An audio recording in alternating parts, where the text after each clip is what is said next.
Jadi seperti halnya lembaga keuangan syariah lainnya, dalam peraturan perundang-undangan terkait pasar modal pun selalu dikatakan bahwa prinsip syariah adalah prinsip hukum Islam dalam kegiatan syariah di pasar modal berdasarkan Fatwa Dewan Syariah Nasional Majelis Ulama Indonesia, sepanjang fatwa dimaksud tidak bertentangan dengan peraturan otoritas jasa keuangan atau peraturan jasa keuangan yang didasarkan pada fatwa. Jadi ini agak unik di POJK pasar modal ini, antara fatwa dan OJK maksudnya saling harmonisasi, tidak boleh bertentangan. Fatwa tidak boleh bertentangan dengan OJK dan OJK tidak boleh bertentangan dengan fatwa. Tentu ini juga menjadi bahan masukan untuk OJK bahwa sumber fatwa tentu saja adalah MUI, sehingga otoritas yang tertinggi prinsip syariah tentu fatwa.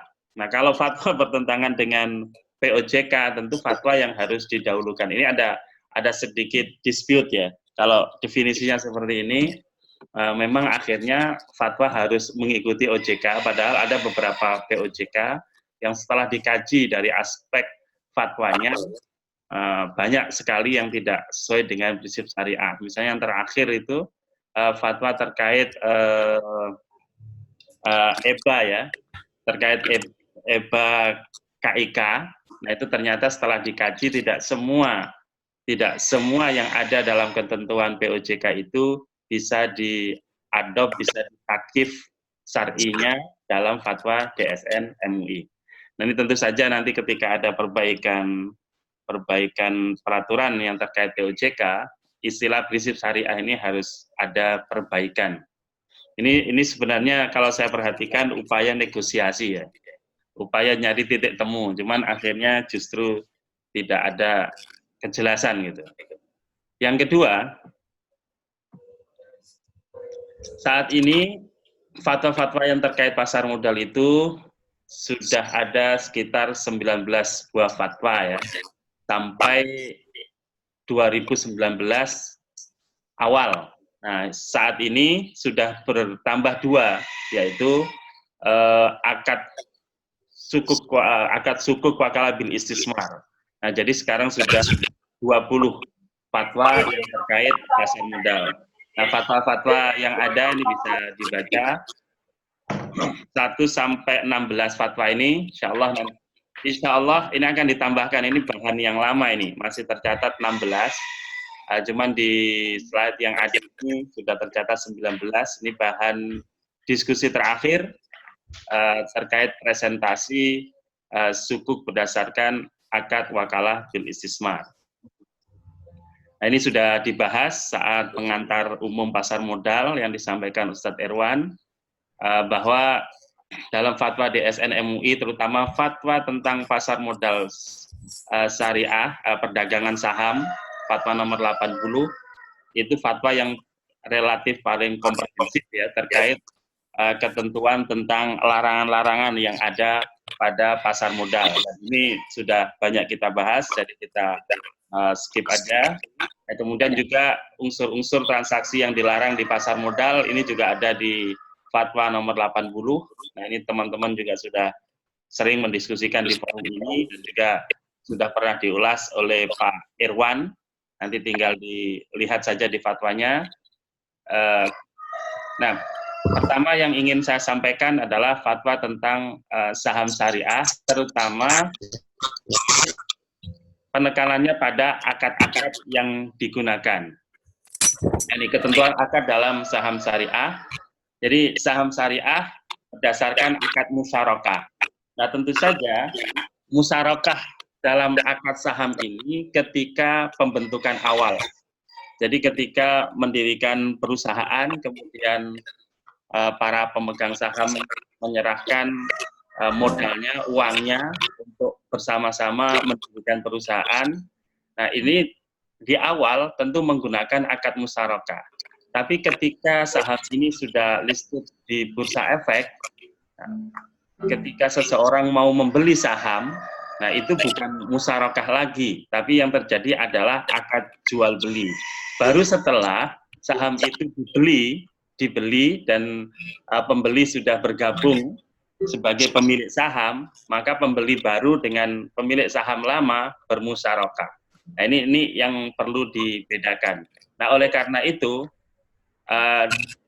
dalam ketentuan Fatwa nomor 80 itu ditegaskan bahwa perdagangan efek di pasar reguler bursa efek menggunakan akad jual beli.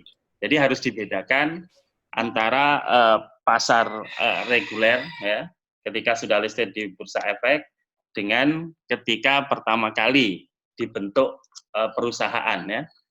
Nah, ini yang harus diperhatikan. Berikutnya adalah akad jual beli dinilai sah ketika terjadi kesepakatan pada harga serta jenis dan volume tertentu antara permintaan beli dan penawaran jual. Ini sudah dibahas oleh Ustadz Irwan, dan kemarin juga ketika membahas online trading SOTS oleh Ustadz Sutresno juga sudah dibahas. Intinya ketika sudah terjadi pertemuan ya antara permintaan beli dan permintaan jual, sudah deal, maka terjadilah di situ jual beli. Nah, kemudian pembeli boleh menjual efek setelah akad jual beli dinilai sah, walaupun penyelesaian administrasi pembelian settlement dilaksanakan di kemudian hari. Nah, sekarang 2 hari setelah deal tadi itu baru dia lakukan settlement, dulu 3 hari.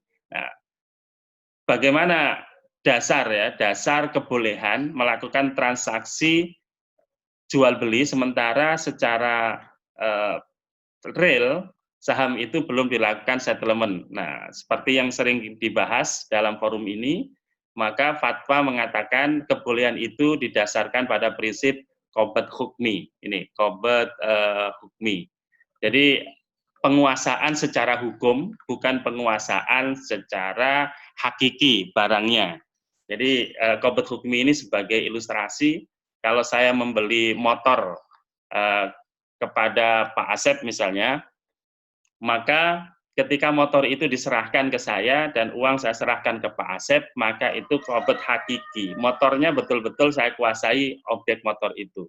Tapi kalau Pak Asep hanya menyerahkan BPKB-nya, motornya belum karena mungkin belum sempat atau memang jaraknya jauh, maka itu sebenarnya sudah terjadi qobad. Nah, itu qobad hukmi, yaitu bukti representasi dari motor itu, yaitu BPKB. Nah, itu masuk kategori qobad hukmi. Nah, demikian juga saham saat ini umumnya adalah scriptless dan sudah nggak ada lagi yang bentuk lembaran saham, maka itu adalah bukti dari hukmi secara administrasi kepemilikan saham. Nah, oleh karena itu dibolehkan berdasarkan fatwa DSN, demikian juga fatwa AOIV, adanya konsep qobad hukmi ini. Kemudian efek yang dapat dijadikan objek perdagangan hanya efek bersifat ekuitas sesuai prinsip syariah. Jadi fatwa ini hanya membatasi objek perdagangan efek yang bersifat ekuitas, yaitu saham, karena memang fatwanya tentang saham. Kemudian harga dalam jual beli tersebut dapat ditetapkan berdasarkan kesepakatan yang mengacu pada harga wajar melalui mekanisme tawar-menawar yang berkesinambungan. Jadi dalam proses jual beli saham itu ada proses tawar-menawar dan itu secara syariah dibolehkan, masuk kategori bai'ul musawamah. Kemudian dalam perdagangan efek tidak boleh melakukan kegiatan atau tindakan yang tidak sesuai dengan prinsip syariah yang di atas tadi, yang juga sering kita ulas, ya larangan-larangan adanya riba, gharar, tadlis, ghis, dan lain-lain. Nah, itu tentu saja tidak boleh berdasarkan ketentuan fatwa ini. Nah, kemudian prinsip akad dalam perdagangan pasar modal. Nah, ini akad antara penjual atau pembeli efek yang bukan anggota bursa efek dengan anggota bursa efek menggunakan akad jualah. Nah, ini artinya anggota ketika kita melakukan transaksi efek, kemudian kita misalnya masuk SOTS, tentu SOTS yang ada itu kan milik anggota bursa. Nah, hubungan kita dengan SOTS itu bisa menggunakan akad jualah. Artinya anggota bursa yang memediasi jual beli antara penjual dan pembeli itu bisa mengenakan fee ketika ada transaksi, ketika ada prestasi transaksi. Jadi ketika tidak kita menggunakan fasilitas yang disediakan anggota bursa, tentu kita tidak mungkin fee di situ. Oleh karena itu dimungkinkan dengan menggunakan akad jualan. Berikutnya adalah bursa efek wajib membuat aturan yang melarang terjadinya doror dan tindakan yang diindikasikan tidak sesuai dengan bisnis syariah dalam perdagangan efek berdasarkan bisnis syariah di bursa efek. Jadi berdasarkan fatwa ini, dan ini juga sudah terjadi, bahwa bursa efek boleh membuat peraturan-peraturan yang dimaksudkan untuk meminimalisir terjadinya larangan-larangan ya, artinya meminimalisir terjadinya doror, bahaya dalam proses transaksi di bursa efek. Dan bursa efek menyediakan sistem atau sarana prasarana perdagangan. Bursa efek dapat mengenakan biaya perdagangan efek berdasarkan prinsip isyarah kepada anggota bursa efek. Nah, ini bursa efek ini kan menyediakan sarana prasarana perdagangan yang digunakan oleh anggota bursa efek. Nah, ini secara syariah dibolehkan ngambil fee, yaitu biaya ujroh atau rusum berdasarkan prinsip ijarah. Nah, mengapa berdasarkan prinsip ijarah? Boleh jadi kalau berdasarkan akad ijarah betulan ada hal yang tidak bisa dipenuhi, bisa jadi seperti itu. Misalnya masalah fee-nya sebenarnya ini tidak selalu fix di awal, tapi berdasarkan penggunaan dan aturan-aturan tertentu di antara para pihak. Kemudian lembaga clearing dan penjaminan dapat melakukan novasi atas tindakan efek yang dilakukan anggota clearing berdasarkan prinsip hawalah bil ujroh. Nah, ini terkait lembaga clearing dan penjaminan. 3 minggu yang lalu, KP sebagai perusahaan yang menjalankan fungsi lembaga clearing dan penjaminan sudah datang ke DSN untuk mengajukan fatwa khusus tentang clearing dan penjaminan. Nah, di fatwa ini hanya disinggung dua poin ini, bahwa lembaga clearing dan penjaminan dapat melakukan novasi atas perdagangan efek yang dilakukan anggota clearing. Nah, ini kan KP ini memediasi antara anggota bursa satu dengan anggota bursa yang lain, yang masing-masing juga memediasi penjual dan pembeli. Ketika terjadi transaksi efek, maka di situ otomatis transaksi efek, penyerahan uang dan penyerahan barang, artinya penyerahan efeknya tersebut dilakukan oleh LKP. Dan dialah yang melakukan clearing dan termasuk penjaminan jika salah satu pihak, misalnya anggota bursa, tidak bisa memenuhi sahamnya atau tidak memenuhi uangnya, maka yang menggantikan posisi anggota bursa, mengambil alih ya posisi anggota bursa masing-masing itu adalah KP. Nah, disitulah relevansinya dengan penggunaan akad hawalah bil ujroh. Kemudian LKP dapat mengenakan biaya clearing dan penjaminan dari anggota bursa atas jasa yang dilakukan. Artinya boleh melakukan pengenaan ujroh ketika transaksi ya, KP mengenakan itu dibolehkan.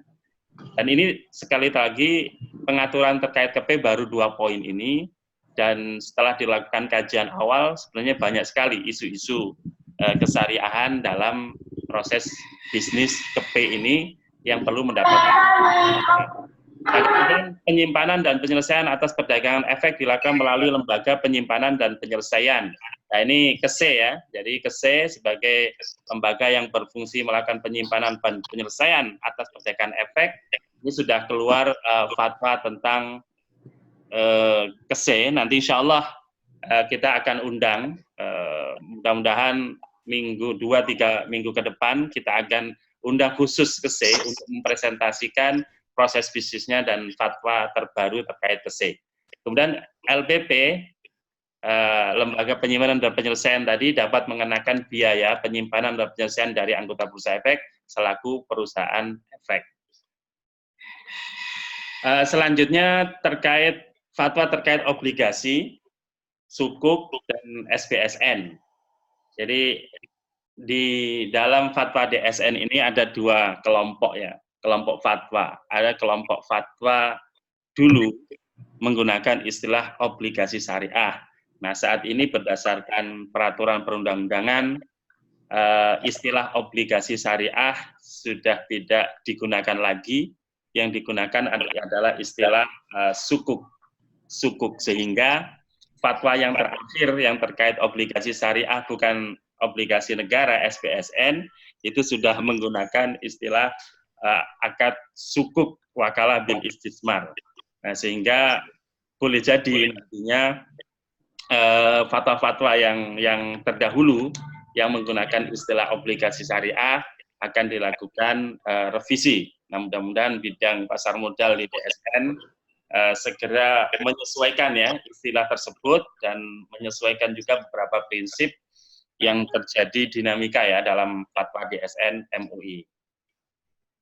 Nah, di sini dalam fatwa dikatakan bahwa obligasi adalah surat berharga jangka panjang berdasarkan prinsip syariah yang dikeluarkan emiten kepada pemegang obligasi syariah yang mewajibkan emiten untuk membayar pendapatan kepada pemegang obligasi syariah berupa bagi hasil, margin, fee, serta membayar kembali dana obligasi pada saat jatuh tempo.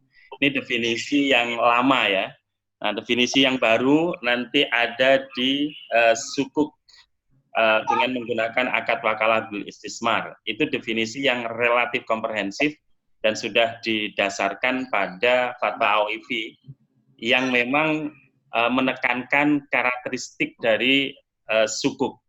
Kalau definisi yang ada ini sukuk yang dijustifikasi syariah gitu. Jadi masih kental dengan karakteristik obligasinya. Kemudian ada catatan nih, penegasan bahwa obligasi yang tidak dibenarkan menurut syariah yaitu obligasi yang bersifat utang dengan kewajiban membayar berdasarkan bunga. Sedangkan obligasi yang dibenarkan menurut syariah yaitu obligasi yang berdasarkan prinsip-prinsip syariah. Nah, saat Pak Irwan memberikan pengantar tentang pasar modal, waktu itu sempat disampaikan ketika emiten menerbitkan sukuk. Nah, dicatatnya di akuntansinya itu sebagai utang atau sebagai penyertaan. Nah, ini menarik sekali ya. Kalau semuanya disamakan dengan konvensional, ditulisnya sebagai kewajiban ya, liability, maka tentu saja karakteristik obligasi konvensionalnya masih kental. Atau dia ketika menggunakan akad mudharabah atau akad musyarakah atau akad wakalah bil istismar, itu sebenarnya sudah tidak tepat lagi dimasukkan sebagai bagian dari liabilitas. Mungkin dimasukkan ke sirkah temporer atau di antara liability dengan equity. Nah, itu yang menurut saya perlu didiskusikan kembali kalau dalam laporan di akuntansinya ternyata masih seperti yang Ustadz Irwan pernah sampaikan, tentu karakteristik syariahnya belum masuk. Jadi masih bersifat justifikasi saja, substansinya tetap obligasi konvensional. Nah, kemudian ketentuan tentang obligasi syariah, akad yang dapat digunakan dalam penerbitan obligasi syariah antara lain karena tidak menutup kemungkinan akad-akad yang lain dan ternyata saat ini muncul juga akad yang baru. Nah, dulu ketika awal terbit akad yang dimungkinkan adalah akad mudharabah, akad musyarakah, akad murabahah, salam, istisna, dan ijaroh. Nah, dari 6 alternatif akad ini sampai tahun 2016 betul yang digunakan baru mudharabah dan ijaroh untuk suku korporat, bukan suku negara ya. Jadi baru mudharabah dan ijaroh. Baru kemudian tahun 2017 ada yang mencoba menggunakan akad wakalah meskipun secara spesifik penggunaan akad wakalah bil istismar dalam suku korporat itu belum ada fatwanya dan menginduknya saat itu adalah menggunakan fatwa terkait sukuk negara SPSN wakalah. Kemudian jenis usaha yang dilakukan emiten tidak boleh bertentangan dengan syariah dengan perhatikan substansi fatwa nomor 20 tentang pedoman pelaksanaan investasi untuk reksadana syariah. Jadi jenis-jenis usaha emiten tidak boleh bertentangan dengan syariah. Nah, ini tentu nantinya menjadi tugas ASPM ya untuk melihat apakah usaha yang dibiayai dari sukuk ini sesuai syariah atau tidak. Nah, kemudian pendapatan hasil investasi yang dibagikan emiten kepada pemegang obligasi harus bersih dari unsur non-halal. Ini juga ketika dalam proses investasinya itu bersinggungan dengan hal-hal yang haram atau yang tidak jelas, maka itu harus dibersihkan dulu, harus dilakukan pembersihan, dan dana hasil pembersihan tentu saja digunakan untuk dana sosial, dan yang bersih itulah yang dibagikan. Dan pendapatan hasil yang diperoleh pemegang obligasi syariah yaitu sukuk sesuai akad yang digunakan. Jadi kalau akadnya menggunakan mudharabah dan musyarakah, nanti imbal hasilnya berupa bagi hasil. Kalau murabahah tentu saja margin ya, margin keuntungan murabahah, salam jika demikian, istisna demikian. Kalau ijarah ya ujroh atau ya ujroh dari akad ijarah. Kemudian pemindahan kepemilikan obligasi syariah mengikuti akad-akad yang digunakan. Jadi pada prinsipnya obligasi syariah atau sukuk itu bisa diperjualbelikan. Nah, namun nanti dilihat dulu akadnya apa gitu. Kalau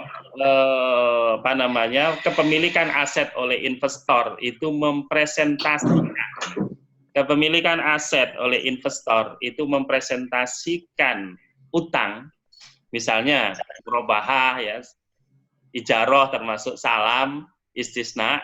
Nah, ini ketentuan detailnya ada di AOIV, maka tidak boleh diperdagangkan.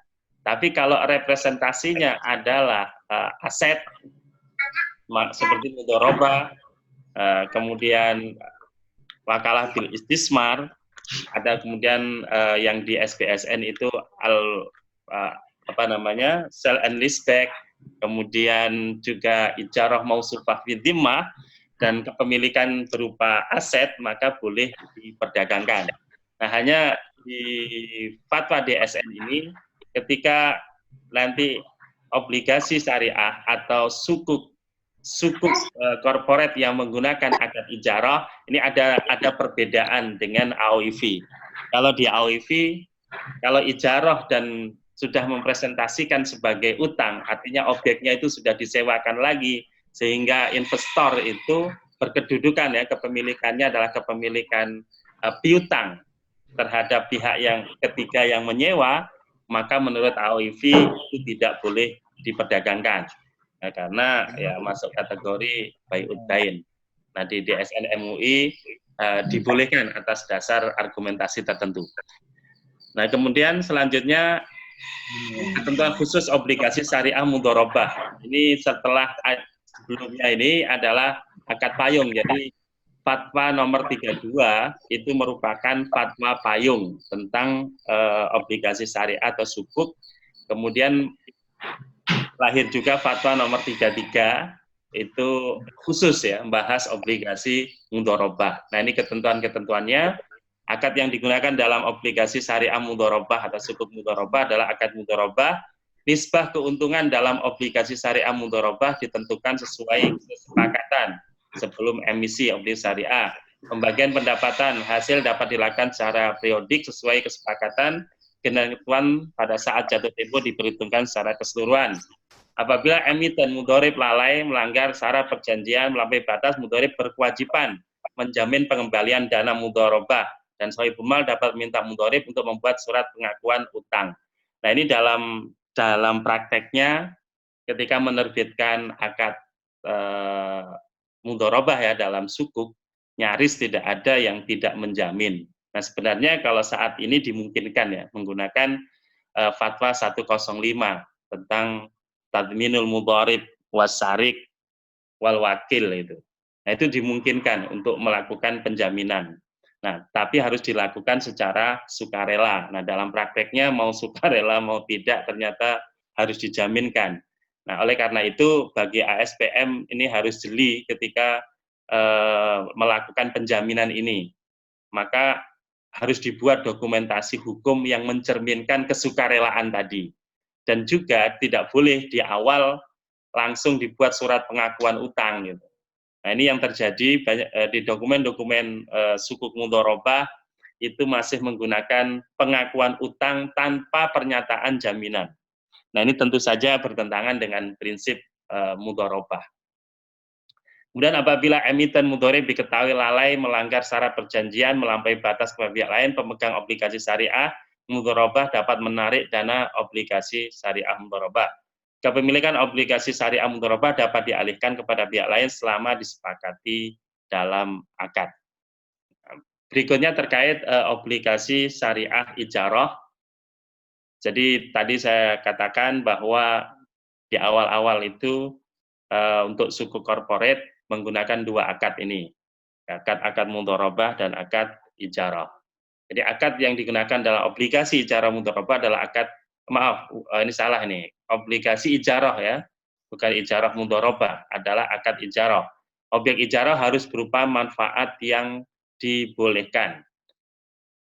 Emiten dalam kedudukannya sebagai penerbit obligasi dapat mengeluarkan obligasi syariah ijarah baik untuk aset yang telah ada maupun aset yang akan diadakan untuk disewakan. Nah, inilah aset yang telah ada ya ijarah biasa. Kalau yang akan diadakan untuk disewakan, baru akan diadakan, itu nanti pakai ijarah mausufah fil dhimmah. Kemudian pemegang obligasi syariah ijarah sebagai pemilik aset atau manfaat dalam menyewakan aset atau manfaat yang menjadi haknya kepada pihak lain dilakukan melalui emiten sebagai wakil. Nah, dalam prakteknya saat ini investor itu tidak langsung menyewakan, tapi diwakilkan kembali kepada emiten untuk disewakan kepada pihak lain atau kepada emiten. Jadi emiten yang bertindak sebagai wakil dari pemegang ini obligasi syariah ijarah dapat menyewa untuk dirinya sendiri atau menyewakan ke pihak lain. Kalau menyewakan kepada pihak lain, ini bisa kepada anak perusahaannya. Jadi anak perusahaannya lah nanti yang menyewakan, dan pihak induknya itu yang mewakili emiten. Kemudian dalam hal emiten bertindak sebagai penyewa untuk dirinya sendiri, maka emiten wajib membayar sewa dalam jumlah dan waktu yang disepakati sebagai imbalan. Sebagaimana jika penyewaan dilakukan kepada pihak lain.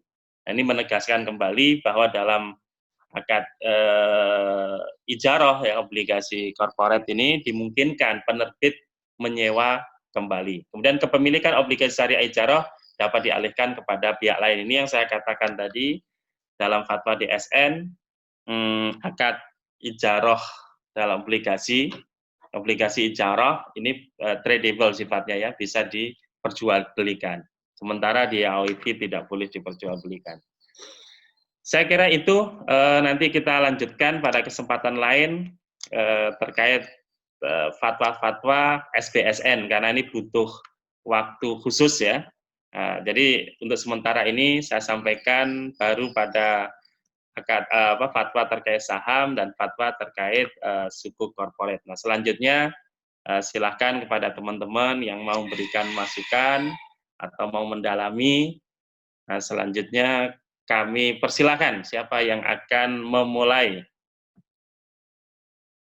Silakan siapa? Ustadz Afrad, silakan Ustadz Afrad. Ya, Assalamualaikum Ustaz. Waalaikumsalam. Ya, tadi disampaikan bahwa kepemilikan saham yang di trading itu dilakukan secara qobad hukmi ya. Iya, Ustaz. Nah, sedangkan settlement-nya itu 2 hari.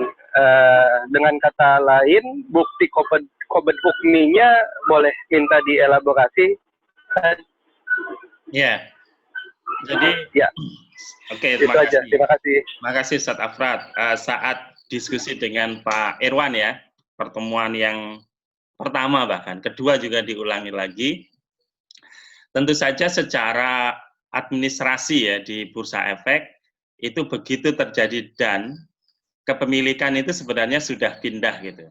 Walaupun settlement-nya, nah ini nanti Mas Dwi ini bisa menjelaskan secara detailnya.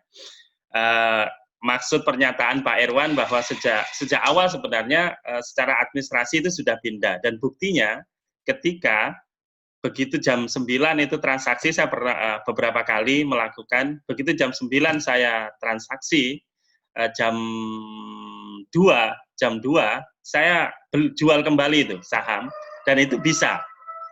Dan setelah 2-3 hari itu memang betul terjadi settlement yang pertama dan kedua, otomatis terjadi settlement dan ada pemberitahuan ya melalui email.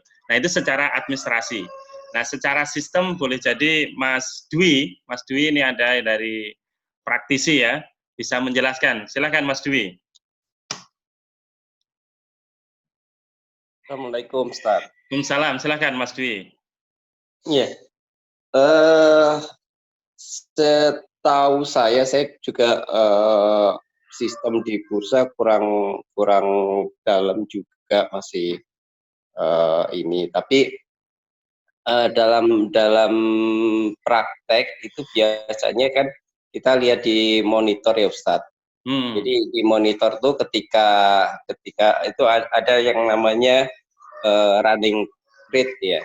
Jadi di situ biasanya kita mengakui bahwa transaksi kita sudah terjadi itu dari situ.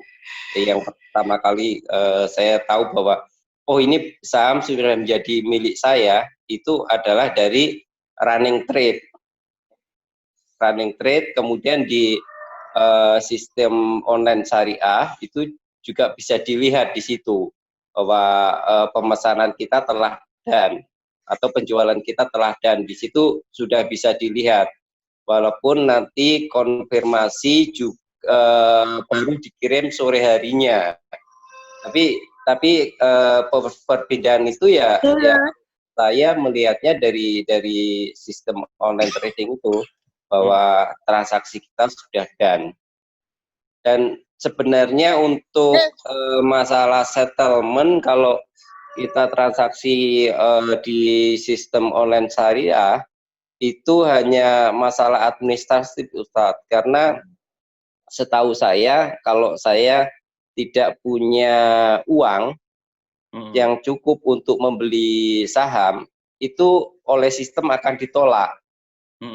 Dan kalau kita nggak punya barang pun kita juga nggak bisa jual. Jadi syarat-syarat untuk jual beli sebenarnya sudah dipenuhi. Di situ sudah ada uang kalau kita mau beli, sudah ada barang kalau kita mau jual. Hanya masalah administrasinya aja yang sekarang memang tidak bisa langsung tapi ditunda 2 hari ya. Jadi mungkin saya cuma bisa menjawab itu, Ustaz. Makasih. Oke, terima kasih Pak Dwi. Jadi sama Mas Dwi ya, saya juga berdasarkan pengalaman melakukan trading saja. Jadi ketika pagi-pagi saya pernah membeli satu saham gitu dan ternyata ya itu saham gorengan ya. Nah maka saya cepat-cepat jual karena khawatir hancur itu nanti nilai sahamnya pada siang hari dan itu bisa. Artinya secara administrasi memang sudah terjadi kompet hukmi di situ sehingga saya bisa menjual. Nah kalau nggak bisa betul Mas Dwi, misalnya Mas Dwi ternyata uangnya hanya 1 juta mau memberikan saham lebih dari itu otomatis sistem itu tidak memperkenankan ya, karena itu masuk kategori margin trading. Kalau di konvensional dimungkinkan kita transaksi yang tidak memiliki dananya ya, memiliki dana cuman tidak utuh, misalnya punyanya 100 juta itu bisa melakukan transaksi sampai 200 juta. Nah, itu di syariah otomatis akan di lock. Nah, nanti lebih jelasnya Mas Afrad insya Allah kita akan hadirkan kembali ya ke Pak Irwan nih untuk menjelaskan secara sistem bursa ya. Karena ini atau dari teman-teman yang lain yang ngerti sistem bursa secara detail monggo kalau ada yang mau menjelaskan.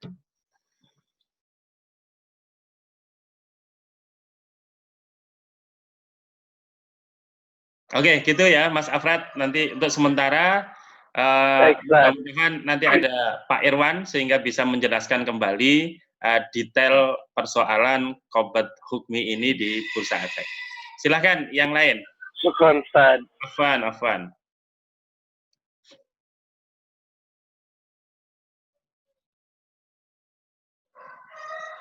Silakan kalau masih ada.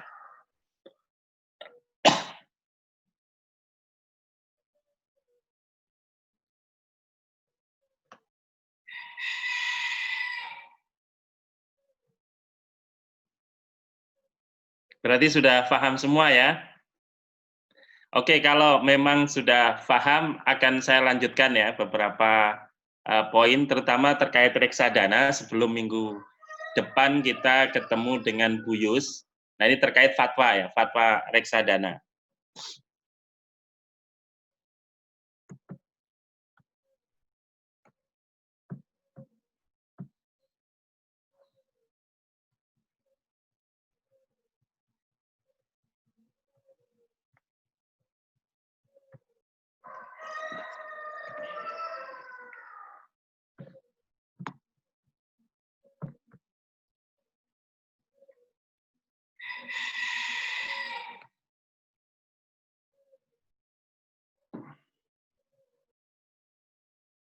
Ya, jadi fatwa tentang reksadana itu merupakan fatwa yang pertama ya di pasar modal. Sebelumnya kami informasikan bahwa pada saat fatwa ini dikeluarkan, portofolio investasi untuk reksadana syariah saat itu hanya reksadana pasar uang yang menggunakan instrumen deposito. Jadi deposito di awal itu hanya menggunakan instrumen deposito. Lain kalau yang saat ini ada itu portofolio investasinya sudah bermacam-macam ya. Ada sukuk, ada saham, ada deposito, instrumen investasi syariah lainnya. Jadi sudah banyak sekali instrumen-instrumen yang ada. Nah, oleh karena itu ketika ini poin yang penting saja terkait fatwa DSN ya. Ketika membaca fatwa DSN nomor 20 itu ditegaskan seperti ini bahwa akad antara pemodal dengan manajer investasi adalah akad wakalah. Nah, wakalah ya. Nah, waktu itu belum menggunakan istilah wakalah bil ujroh. Kalau mau mengenakan ujroh, itu rujukannya selain fatwa ini adalah fatwa tentang wakalah. Jadi terminologi wakalah bil ujroh di awal-awal fatwa DSN itu belum familiar. Jadi menggunakan istilah wakalah saja, walaupun dalam prakteknya menggunakan akad wakalah bil istismar. Nah, kemudian yang kedua, sebenarnya dalam praktek reksadana syariah ini yang terlibat bukan hanya antara pemodal dan manajer investasi, tetapi juga ada bank custody. Jadi ada bank custody, ada manajer investasi. Nah, investor di sini mewakilkan, tidak hanya mewakilkan ke manajer investasi, tapi mewakilkan kepada manajer investasi dan kepada bank custody. Nah, itu juga belum tercermin dalam fatwa nomor 20 ini. Nah, nomor 20 ini seakan-akan akad wakalahnya itu hanya kepada manajer investasi. Padahal setelah ya berkembang, tidak hanya kepada manajer investasi, tapi juga kepada bank custody. Kemudian yang kedua, akad antara pemodal dengan pengguna investasi tidak selalu menggunakan akad mudharabah, tergantung akad yang digunakan dalam instrumen investasinya. Nah, dulu karena yang ada portofolionya itu hanya deposito, maka seakan-akan akad yang digunakan oleh pemodal yang diwakili oleh manajer investasi saat itu hanya menggunakan akad mudharabah karena adanya deposito syariah yang mudharabah. Nah, sementara kalau saat ini investasinya bisa sukuk. Kalau sukuk ya jual beli gitu kan. Saham juga jual beli. Nah, jadi sifatnya adalah jual beli juga. Bisa jadi juga kalau misalnya nanti di di EBA ya, EBA KIK itu kan memungkinkan juga investasinya ke sana yang menggunakan akad-akad yang ada dalam EBA. Jadi sekali lagi, kalau merujuk kepada fatwa nomor 20 itu akad antara pemodal dan pengguna investasi itu hanya menggunakan mudharabah saat itu. Nah, sementara sekarang tidak hanya menggunakan akad mudharabah. Nah, oleh karena itu fatwa 20 ini harusnya sudah diperbaiki ya, karena dalam praktek tidak seperti itu. Nah, ini mengapa saya perlu tegaskan, karena banyak ahli syariah pasar modal itu ketika awal-awal menjadi DPS dan dia merujuk kepada fatwa itu banyak yang bingung, kecuali ketika ikut pelatihan itu betul-betul memperhatikan ya. Begitu melihat fatwa, loh kok akadnya mudharabah saja gitu. Padahal ini kan macam-macam, bisa mudharabah, bisa jual beli, bisa ijarah dan lain-lain. Nah inilah penegasannya sekali lagi bahwa fatwa ini di awal perkembangan reksadana memang portofolio investasinya hanya di deposito dan itu menggunakan akad mudharabah. Saya kira sederhana sekali terkait fatwa reksadana ini, dan insya Allah minggu depan akan kita perdalam ya reksadana ini dengan Ibu Yustisia, mudah-mudahan beliau segera sehat. Kita akan lebih tahu detailnya bagaimana implementasi dari akad-akad di reksadana ini dan juga apa macam dan ragam reksadana. Nah, insya Allah minggu depan akan diulas. Silahkan kalau ada yang perlu didiskusikan. Untuk akad-akad yang terkait sukuk negara, insya Allah nanti kita diskusikan sebelum kita mengundang dari Kementerian Keuangan yang akan mempresentasikan tentang implementasi akad dalam sukuk negara. Silakan kalau ada yang perlu ditanyakan. Ada Ustaz. Ya, silakan. Bagaimana yang untuk menjelaskan? Assalamualaikum warahmatullahi wabarakatuh. Assalamualaikum. Sebagaimana yang terjelas tadi bahwa dalam reksadana ada dua wakalah yang kita berikan, yaitu kepada manajer investasi dan kepada bank kustodi. Nah, yang pertanyaan saya tentang wakalah dengan bank kustodi, dengan uang kita kan disimpan di bank kustodi. Dan mayoritas bank kustodinya, saya belum tahu apakah bank kustodinya ada yang syariah atau enggak, tapi sepengetahuan saya mayoritas masih konven. Nah, bagaimana wakalah kita dengan mereka, sedangkan uang kita kan di situ otomatis disalurkan juga kepada nasabah mereka, hanya titipan aja itu di situ. Nah, bagaimana kaitan yang tentang uang kita, otomatis itu kan kalau dia lama itu disalurkan juga kepada nasabah mereka. Nah, bagaimana kaitan itu Ustaz dengan fatwa itu Ustaz? Ya, terima kasih Ustaz. Jadi memang untuk saat ini persyaratan untuk menjadi bank kastedi itu banknya harus sudah bank hukum, ya, bank besar-besar ya, atau bank buku 3 itu sudah diturunkan bank buku 3. Nah, sementara bank syariah ini belum ada yang memenuhi gitu. Sehingga tidak bisa menjadi bank kastedi. Namun demikian, meskipun belum ada bank syariah yang menjadi bank kastedi, banyak kastedi-kastedi yang konvensional tadi kemudian mengajukan semacam pengakuan syariah ke DSN ya. Jadi mengajukan ya presentasi ke DSN, dia akan menawarkan produk kastedi syariah dengan ketentuan-ketentuan yang sesuai dengan fatwa. Nah itu saat ini sudah ada sekitar 8 bank kastedi yang sudah punya produk syariah. Nah ketika bank kastedi ini sudah punya produk syariah, maka apabila ada dana yang titipan tadi yang belum digunakan ya oleh manajer investasi untuk diinvestasikan, itu disimpannya di bank syariah. Nah, saya pernah melakukan audit bank kastedi yang sudah dapat pengakuan syariah dan sudah ditunjuk DPS-nya, dan ada DPS-nya juga. Saat itu namanya DPS. Nah, ketika dilakukan audit, memang ada keteledoran ya, dalam tanda kutip DPS-nya ini.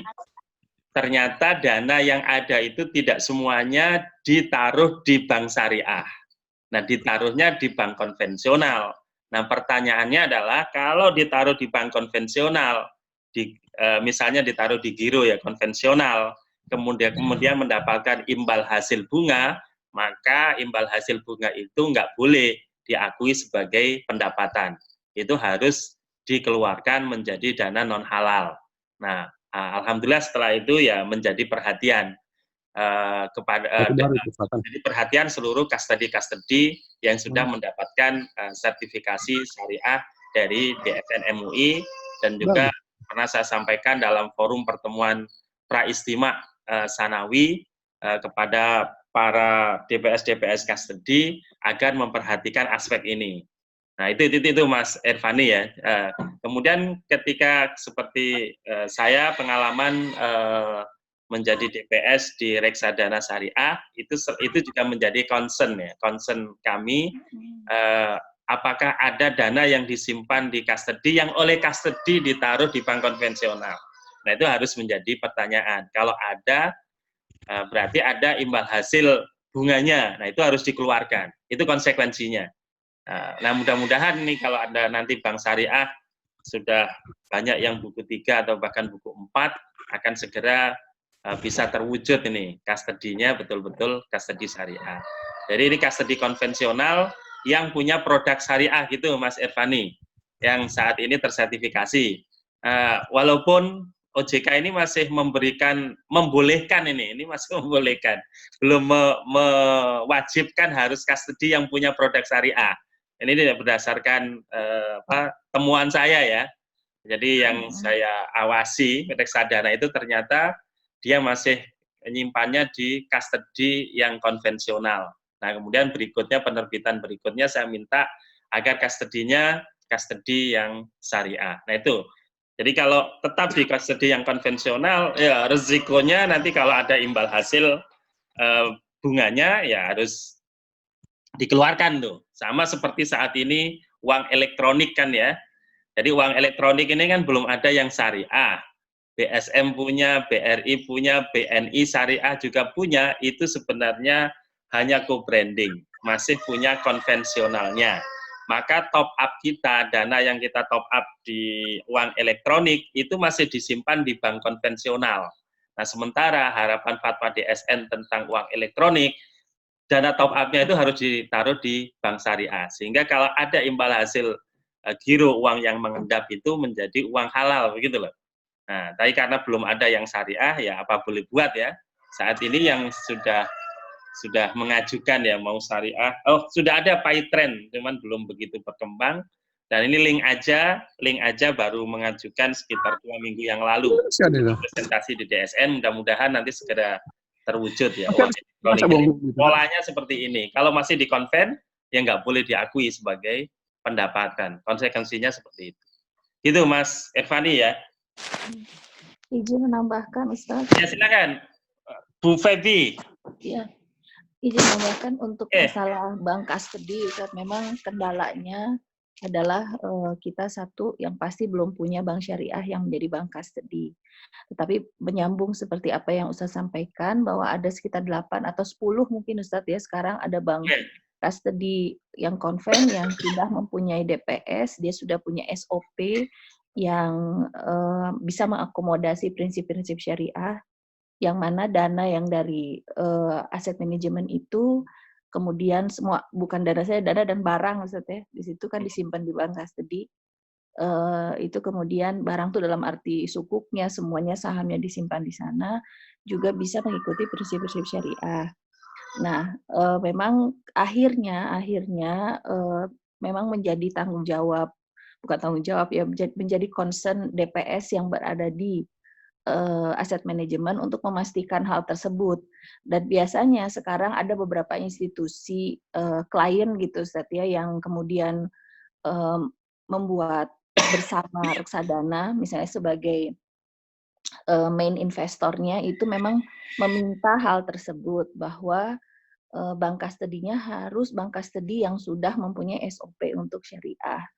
Dan memang bagaimana kemudian pengawasannya. Nah, ini memang peran DPS juga gitu. DPS juga walaupun misalnya di sisi bank custody-nya sudah ada DPS, tapi memang tidak ada salahnya bagi DPS yang berada di MI, dan itu juga yang kemudian kami lakukan adalah juga meminta data-data, karena itu boleh diminta sebagai DPS, boleh meminta data apa saja gitu kan untuk memastikan bahwa prinsip syariah itu dijalankan memang. Jadi biasanya kami dalam pengawasan, praktek pengawasan itu memang meminta banyak data Ustadz, sampai ke data transaksi yang dilakukan oleh MI. Hari per hari kami melakukan uji petik Kemudian juga untuk bank custody kami juga meminta data rekening apa saja yang dipergunakan dan kemudian lalu lintasnya juga boleh sebenarnya kita minta. Jadi memang itu merupakan salah satu upaya dari sisi praktis mungkin Ustadz ya untuk memastikan bahwa memang prinsip-prinsip syariah itu memang dijalankan pada prakteknya baik di sisi MI maupun di sisi bank custody. Mungkin itu saja Ustadz masukan dari saya. Ya, terima kasih. Tuh, Elsa ya. Elsa ini praktisi sejati dan juga sudah menjadi ASBM, sudah praktek sebagai DPS di Reksadana Syariah ya. Mudah-mudahan pengalamannya nanti bisa banyak di-sharing di grup kita ini. Insyaallah, Ustaz. Silakan.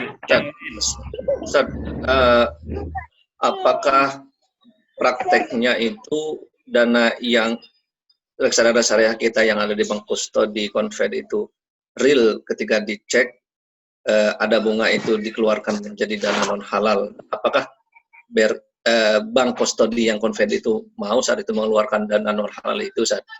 Nah gini Mas Irfani ya, jadi kalau ada DPS custody-nya itu kan sebenarnya tugas utamanya adalah DPS. Ya. Tapi kalau misalnya DPS-nya juga lengah, yang Bu Febi katakan tadi, sebagai DPS MI bisa juga meminta data ya, meminta data kepada bank custody. Sehingga kalau ditemukan adanya indikasi penyimpangan dalam penyimpanan dana tadi, tentu DPS bisa mengusulkan agar dilakukan perbaikan dan kalau tidak ya tadi konsekuensinya dana imbal hasilnya harus dikeluarkan sebagai dana halal.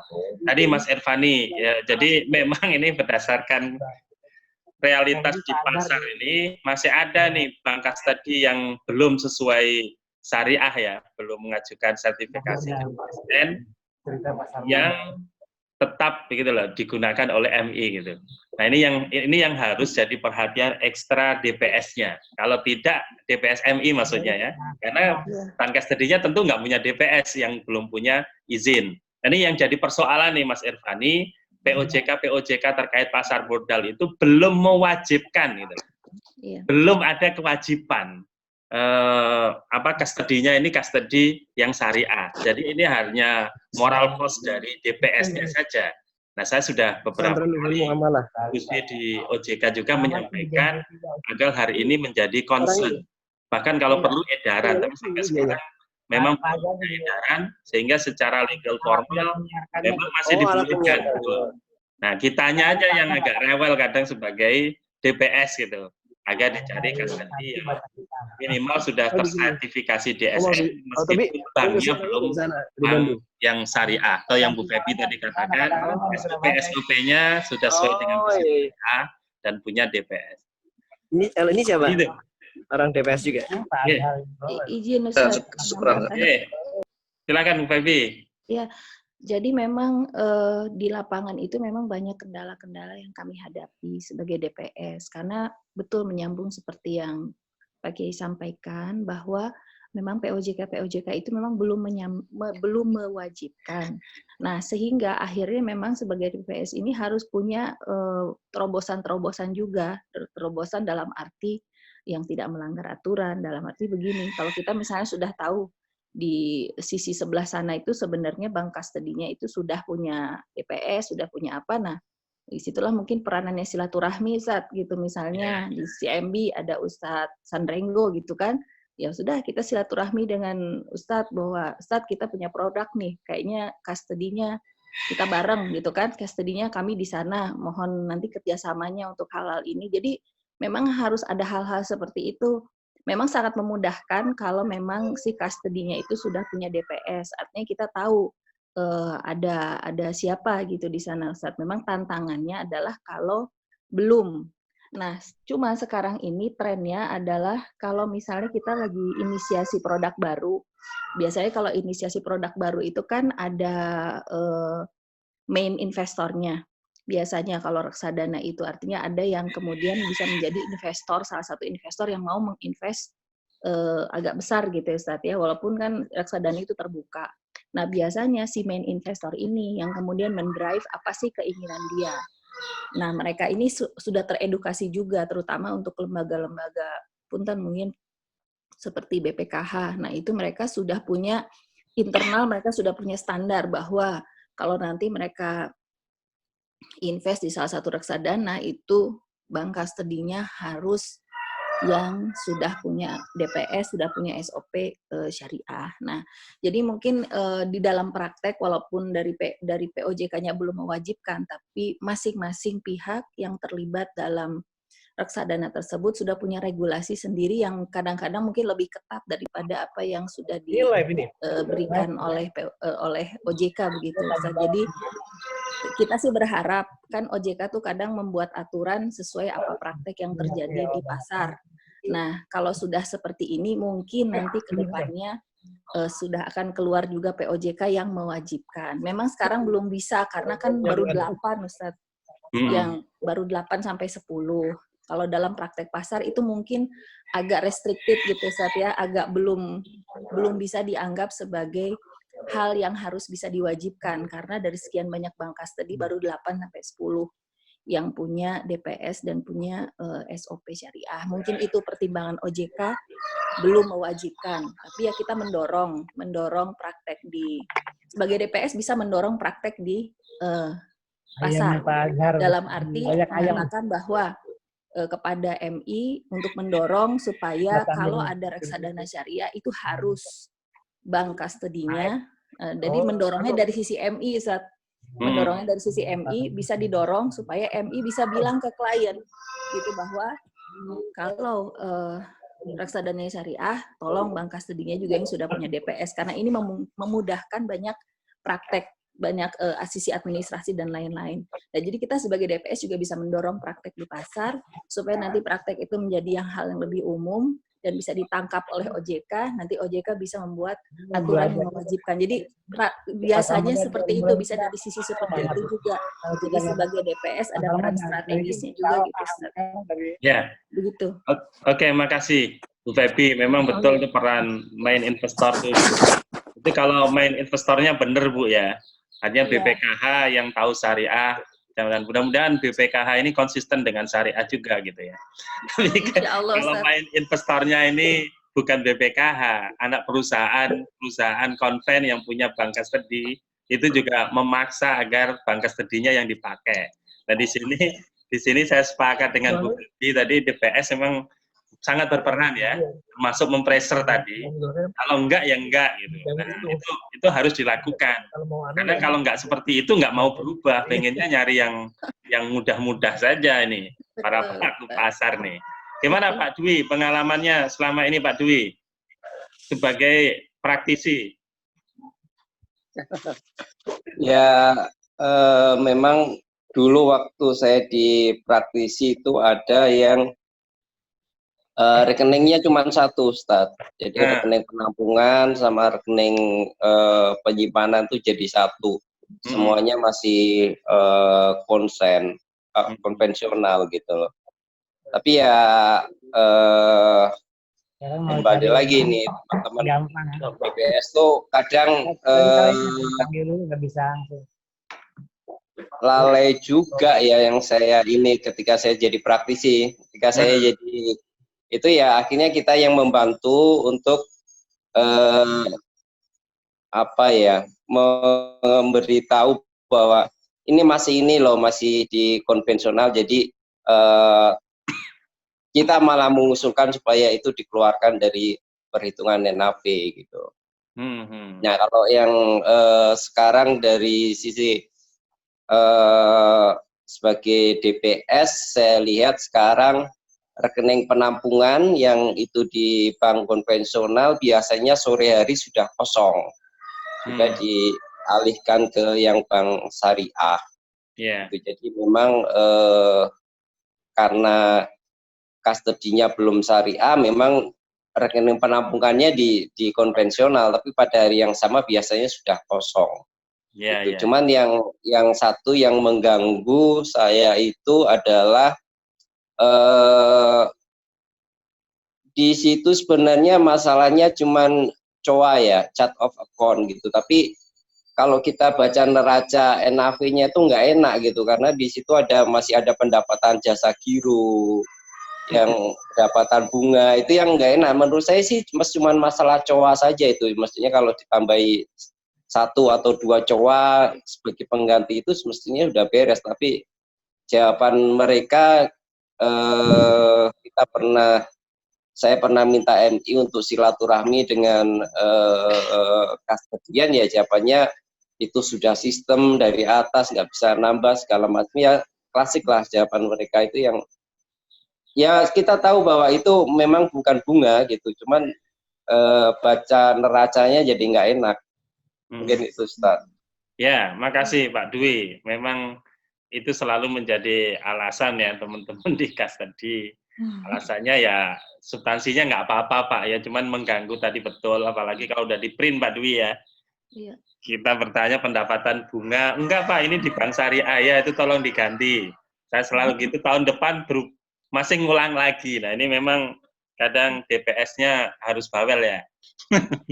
Pernah dibahas di Praistima ya Pak Yai ya, masalah itu kan ya. Iya. Ya, bahwa menurut custody untuk mengganti satu nama itu saja katanya itu prosesnya panjang. Memang itulah salah satu perjuangan kita. Ya, makasih. Monggo Pak Kiai Hasan, ada tausiah terkait reksadana atau fatwa-fatwa DSN, MUI, mungkin ada nilai sejarah yang tidak terungkap gitu Pak. Proses-proses fatwa tadi yang sempat saya presentasikan, mulai fatwa nomor 20 itu asbabul wurudnya kayak apa, kemudian fatwa pasar modal nomor 40, fatwa 80. Nah, mungkin Pak Hasan bisa menjelaskan yang tidak terungkap media, Pak Hasan. Nah, silakan Pak Hasan. Mohon maaf, saya baru bergabung ini. Iya, ya, silakan. Tahu tadi apa yang disampaikan, gitu. Karena tadi ikut pengajian simaan di masjid saya. Tapi yang paling penting tadi dari Mbak siapa tadi terakhir? Bu Febi. Jadi ini perjuangan kita masih cukup panjang gitu. Apa yang tadi sering masih ada jasa bunga dan lain-lain itu ke depan mungkin tidak boleh ada lagi. Karena walaupun sudah ada fatwa tentang pengaturan dana-dana yang tidak boleh diakui sebagai pendapatan, tapi hal yang harus diperhatikan bahwa kita dengan sengaja dana yang tidak dihalalkan itu tidak boleh. Artinya kalau kita custody kita masih bertransaksi dengan yang transaksinya tidak halal, itu pada dasarnya nggak boleh. Tapi ya saat ini mungkin masih ditolerir, tapi harus segera diakhiri. Darurat itu kan ada batasnya, nggak boleh dipelihara. Mungkin itu saja dulu. Jadi kita masih perlu perjuangan di POJK, SLJK yang belum mendorong ke arah situ, kita dorong supaya ada POJK baru, SLJK baru yang mendorong itu semua. Juga kepada para pengusaha di bidang pasar modal, ya kalau mau bersyariah ya harus betul-betul komitmen, bukan hanya nama tapi dengan segala konsekuensinya juga harus dipenuhi semua. Itu saja dulu. Ya. Oke, Pak Hasan, tadi ada satu hal yang mungkin Pak Hasan bisa jelaskan terkait fatwa obligasi syariah ijarah, Pak. Itu kan di AOIV untuk ijarah dengan non-tradable ya, tidak bisa diperdagangkan. Nah, sementara di fatwa DSN ini kan dimungkinkan untuk diperdagangkan. Nah, ini argumentasinya seperti apa nih Pak Yai di balik fatwa itu? Seingat saya di fatwa kita itu belum mengatur masalah tradable dan tidak tradable ya, di fatwa ya? Sudah ada, sudah. Bisa dialihkan. Bahasanya kalau fatwa. Bisa dialihkan. Iya. Begini, di AOIV, ini kalau dikaitkan dengan AOIV, kenapa tidak tradable? Karena dalam pandangan AOIV, apa yang dimiliki oleh investor atau sukuknya itu merupakan representasi dari piutang ujroh. Kalau sudah piutang, apalagi piutangnya uang, ini berlaku dengan baik ketentuan BUDN yang juga mengandung bai'us shorof. Ini tentu sangat berat. Tetapi kalau di fatwa kita yang memungkinkan ijarah ditradablekan, ingat, ijarah yang ada di kita pada dasarnya sukuk ijarah kita adalah representasi dari ain al-ma'jurah. Itu pada dasarnya itu. Sukuk kita ini, sukuk ijarah itu representasi dari ainul ma'jurah.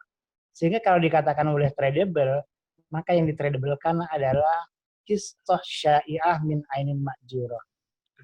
Jadi itu bisa jadi bukan dari piutangnya, bukan dari dainul ujrohnya, ujroh yang masih berupa piutang, itu bukan itu yang ditradablekan, tapi ma'jurnya. Kalau ma'jur kan itu bukan piutang tetapi benda.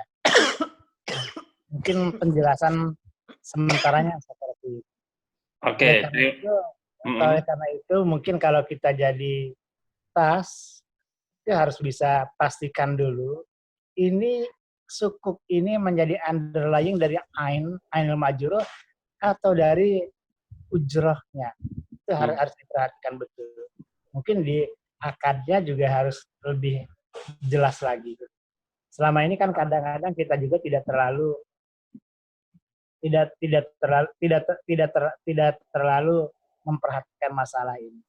Nah, kalau bukan sukuk itu tadi yang saya katakan pada umumnya dari ainul ma'jurah, mungkin beberapa kali kalau saya ikut di SBSN itu jelas-jelas ada taskikul ain gitu. Nah, kalau bukan taskikul ain, itu biasanya taskikul manafi. Manafi juga jadi ada ain, ada manafi, tapi bukan ujrohnya. Jelas itu ya.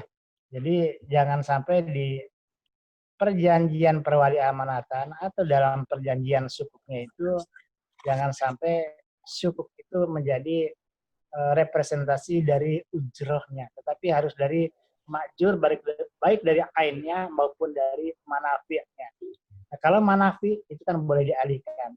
Seperti halnya kalau kita sewa gedung, nah kan rata-rata gedung itu udah disewa, itu kan manafi'nya. Nah, manafi ini bisa dialihkan ke siapapun, baik melalui pengalihan secara biasa maupun melalui instrumen sukuk ditaskikkan. Jadi taskikul manafi maupun taskikul ainnya atau ainul ma'jur maupun taskikul manafiul ma'jur itu khodamat juga itu masih bisa dialihkan. Kira-kira itu. Oke, terima kasih Pak Kiai Hasan. Silahkan teman-teman yang lain, kalau masih ada, mumpung Pak Kiai Hasan lagi standby, kalau ada pertanyaan-pertanyaan. Standby-nya di masjid dulu saya. Di Masjid Al-Hidayah nih. Oh, masih di masjid? Kirain di hotel tadi. Hotel Muslim. Di Baitullah malah ini. Jadi, Hotel Al-Hidayah. Pak Azhar, ada salam dari Ustaz Sofyan ya, ada Ustaz Sofyan juga. Waalaikumsalam. Sehat Ustaz Sofyan. Silakan, yang lain silakan. Ya, Pak Kiai nanya. Ya, silakan.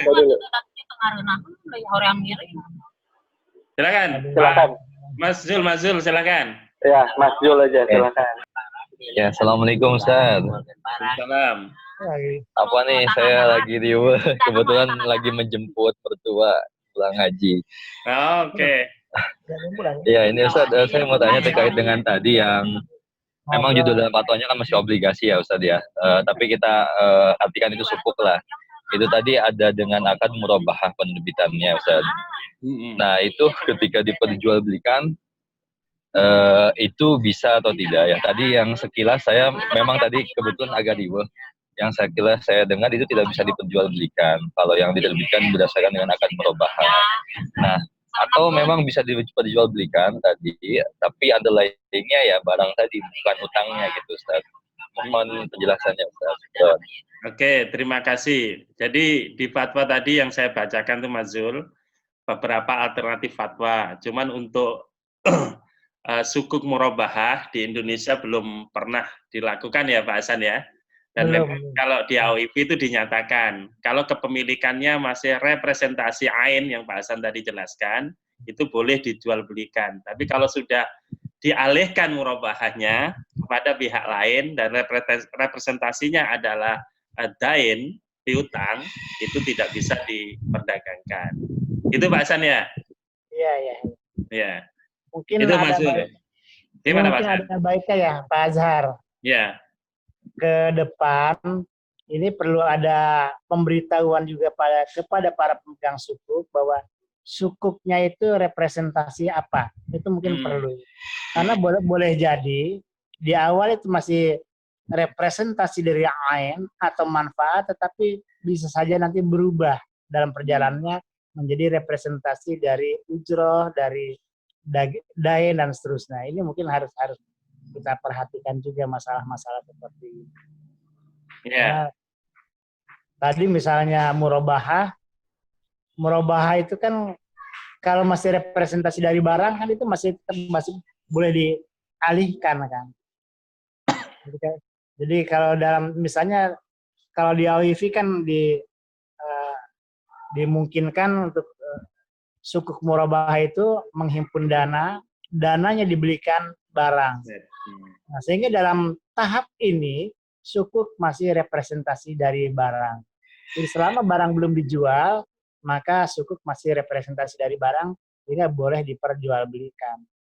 Tetapi begitu barang itu dijual dengan murabahah secara murabahah, maka barang sukuk tadi sudah bukan representasi lagi dari barang, tapi representasi dari tagihan, dari piutang. Nah, di sini kalau sudah seperti ini berubah aturan tadawul sukuknya itu.